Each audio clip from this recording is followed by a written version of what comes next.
Recently, the NTSB hearing transcripts and the Dominic Gates article in the Seattle Times have shed a lot more light on the Alaska Airlines door blowout incident and what led to it.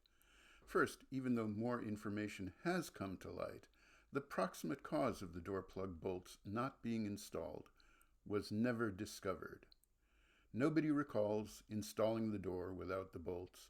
Nobody recalls seeing the door plug being installed, and apparently nobody knows who did the work. That's appalling. The picture that the article and the transcripts paint is one of extremely challenging manufacturing environment conditions.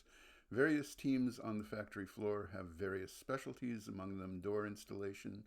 All that team does is doors. It's a high-pressure environment. When a plane is nearly ready to deliver, every day it is delayed, costs tens of thousands of dollars in factory costs and in delayed revenue.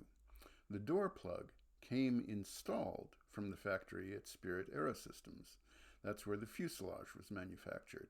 It had to be removed because defective rivets were detected near the door plug.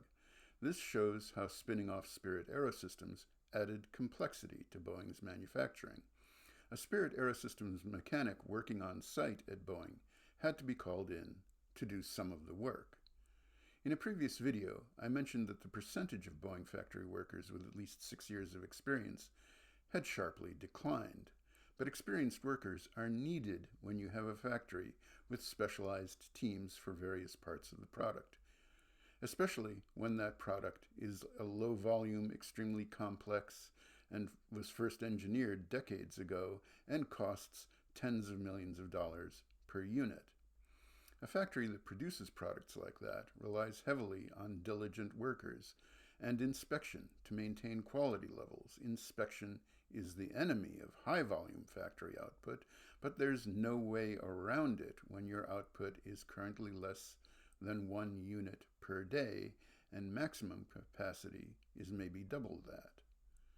Couldn't they improve their documentation and inspection tracking software? Of course, everyone's recommendations will include that.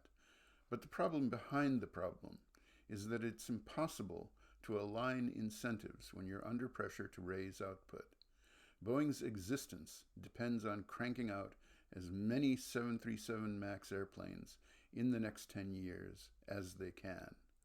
On top of these unavoidable challenges is the fact that Boeing's previous management was overtly antagonistic to their factory workers' unions and to their engineers. You can't treat workers like interchangeable parts, especially when one of your new hires that was involved in the work on the door plug has been on the job for 5 months, and his previous position was at Taco Bell.